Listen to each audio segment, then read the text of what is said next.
দাদা, ও বড় দাদা হারিস, বলুন বলুন গো, আপনারা 10টা উঠে 10টা ভাই গিয়েছিলেন ব্যবসাতে, আপনারা কিছু রোজগার ইনকাম করতে গিয়েছিলেন দাদা। আমার স্বামী কোথায়? আমার স্বামীকে কোথায় রেখে এসেছেন? আপনার 9টা ভাইকে দেখতে পাই, কিন্তু ছোট ভাইকে কেন দেখতে পাই না? সেই সময় হারিস বলেছিল, হবে না তুমি আর তোমার স্বামীর কথা জিজ্ঞেস করো না। বলে কেন কেন দাদা? বলে ওগো হবে না, তোমার স্বামী যখন মুলকে স্বামী উটনিতে চেপেছিল রে, হবে না, উটনিতে আর যেন চাপতে পারলো না, পেটে ব্যথা তোমার স্বামী উঠে গিয়েছিল, তোমার স্বামী যেন ওইখানে রেখে চলে এসেছি, তোমার স্বামীকে বাড়ি নিয়ে আসতে পারলাম না।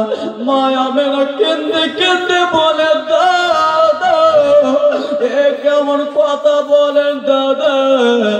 ওগো আমার দাদা জননী, আপনার 9টা ভাই কেমন করে এলেন দাদা?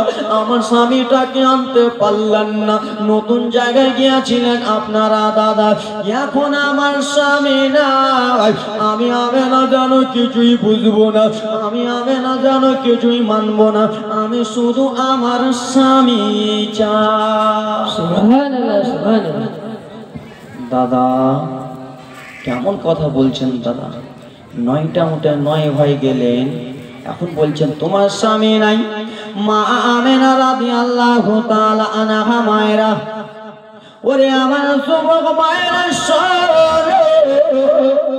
মা আমেনা দৌড়াতে দৌড়াতে যেন মালিকের কাছে গেলেন। মালিকটাকে শ্বশুর, জি শ্বশুরকে মালিক মানি আজকাল মানতেছি, শ্বশুরকে মালিক নো, ডোন্ট কেয়ার।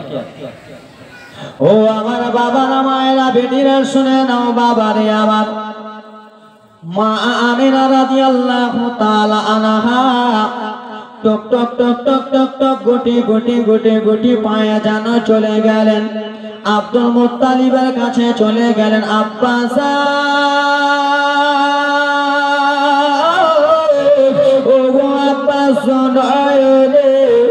বলে বৌমা আমেনা কি বলবা বলো গো?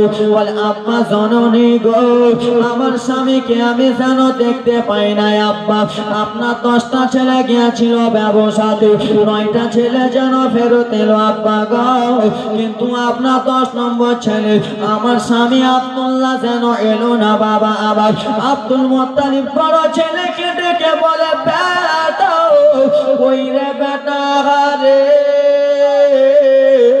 ওই বেটা হারিস এসো রে বেটা, তুমি একটু আমার কাছে এসো। বড় ছেলে হারিস যেন এলেন গো বাবা।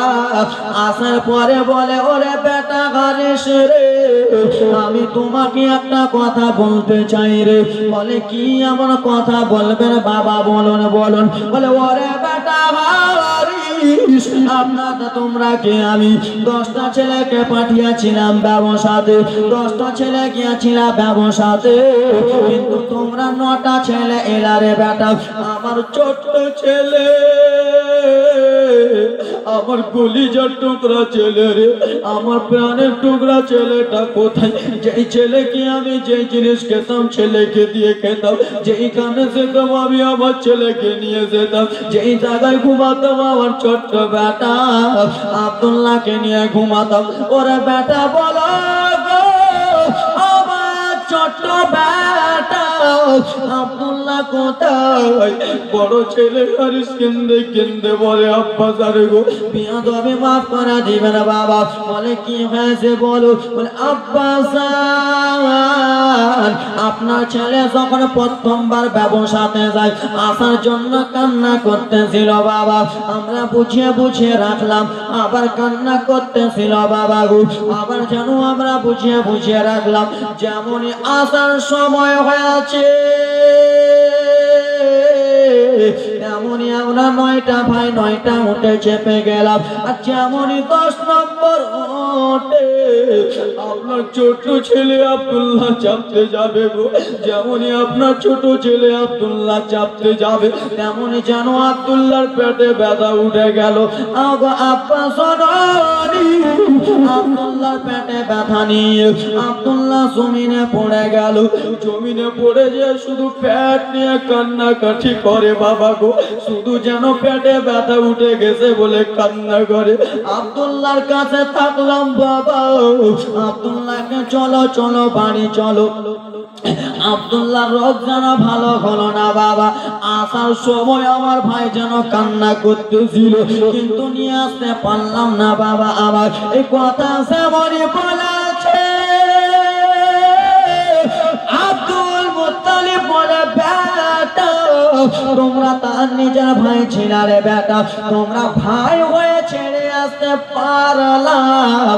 আমি জনম দুঃখিনী বাবা, আমি নিজের ছেলে ছেড়ে আসতে পারতাম না। সুবহানাল্লাহ, সুবহানাল্লাহ।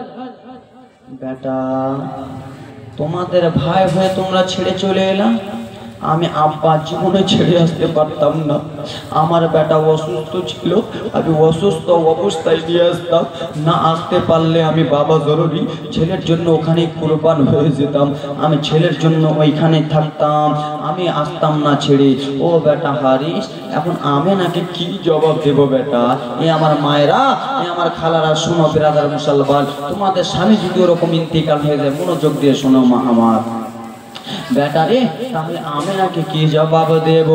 মা আমেনা যেন চলে এলেন শ্বশুর আব্বার কাছে। আব্বার কাছে এসে বলে, বাবা বলে কি হয়েছে বৌমা আমেনা, বলো বলো। বলে আব্বা জান, ও আব্বা জননী বলুন বলো না গো, আমার যেন স্বামী কোথায়, আমার স্বামী কোথায় আছে, আমার স্বামীকে কোথায় রেখে এসেছি? বড় ভাষণ বলল, আমেনা তোমার স্বামীকে আমি রেখে চলে এসেছি রে আমেনা। সেই সময় মা আমেনা একটাই কথা বলেছিল,